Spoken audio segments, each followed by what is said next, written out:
Mr. Simpson.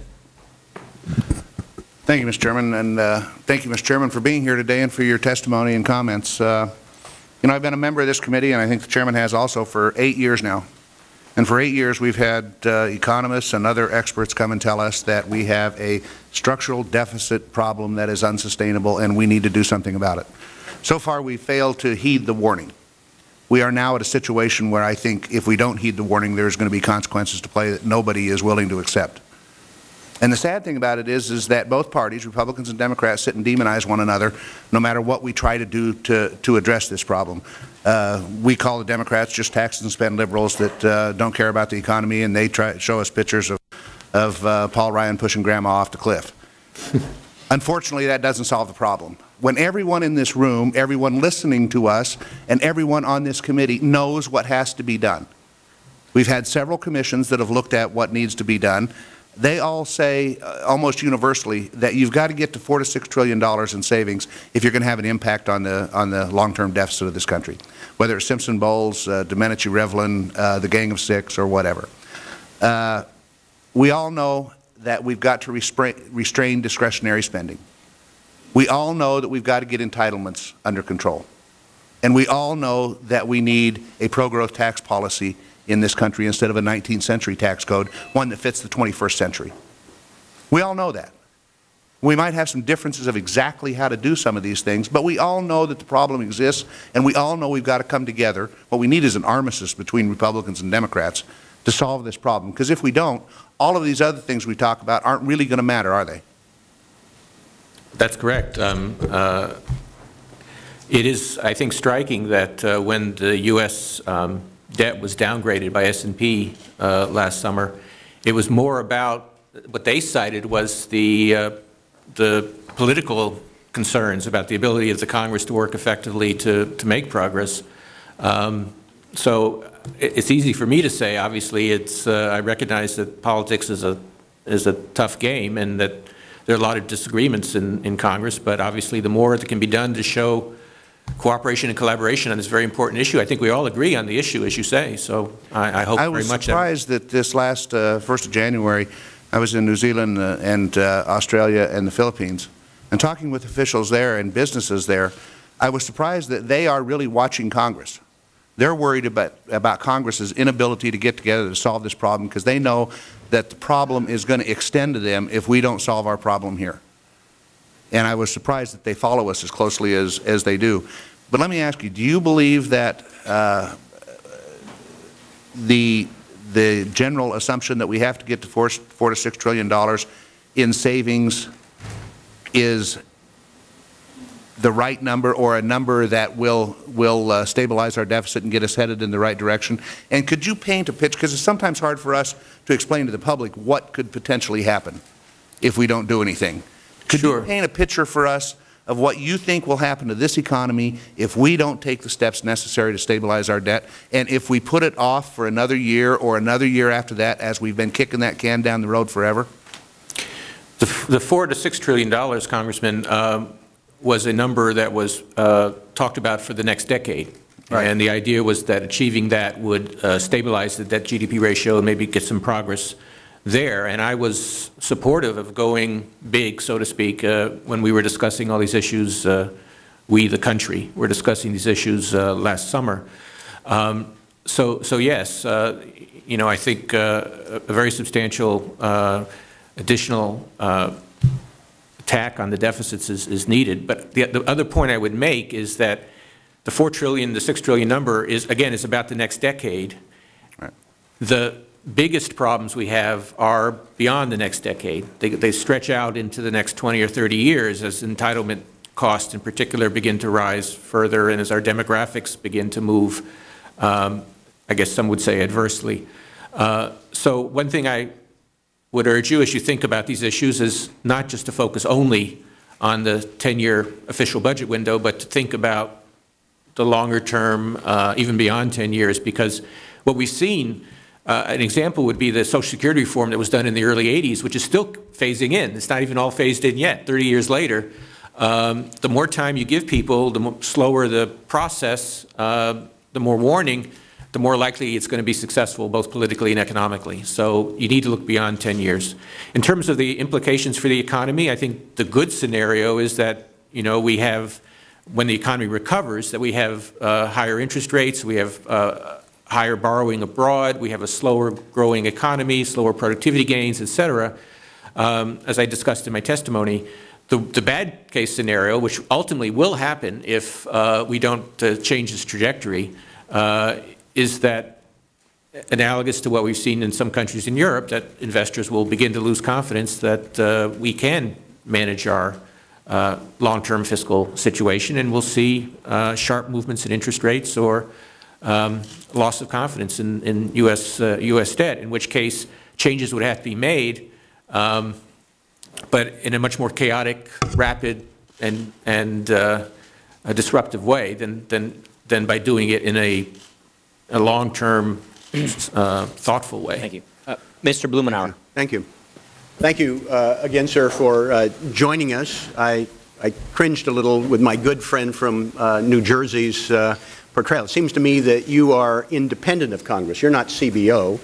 You are managing the monetary system, and you are purposefully an independent agency trying to insulate the notion that somehow you're at the beck and call of a particular administration or Congress.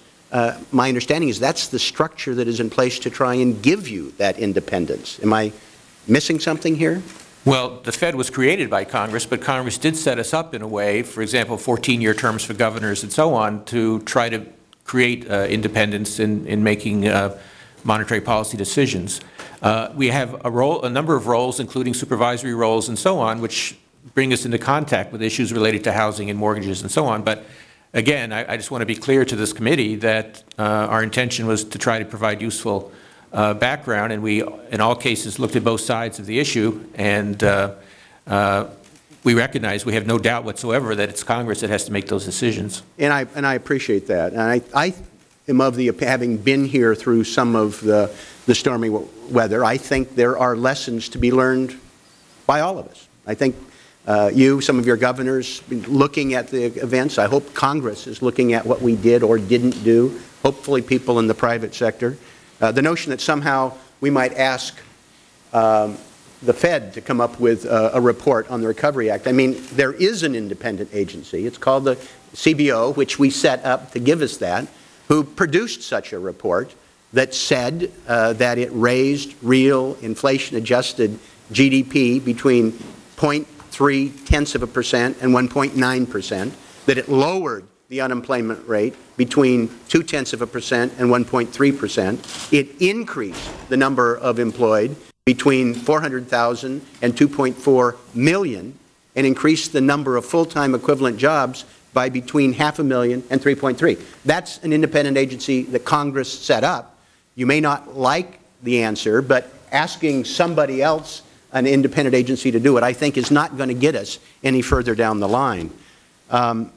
I am personally struck by what my good friend from Idaho said, because, as usual, he's making sense, get to it, you know, deal with the notion. And I have opined in this committee and elsewhere that we know what to do. It's not that hard, that we could do things to rein in military spending without putting us at risk. We could reform agricultural spending. We could, in fact, move to have a healthcare system that rewards value instead of volume, that meets Mr. Bernanke's test, which isn't just in 10 years. The real test is 20 and 30 years that potentially sinks us. And I'm hopeful that we're able to focus on the big picture, that this Budget Committee, in the course of our deliberation, can look at things that actually enjoy bipartisan support that could make a difference over the next quarter century, and not have the picture that is being portrayed today and yesterday by independent experts become a fulfilling prophecy.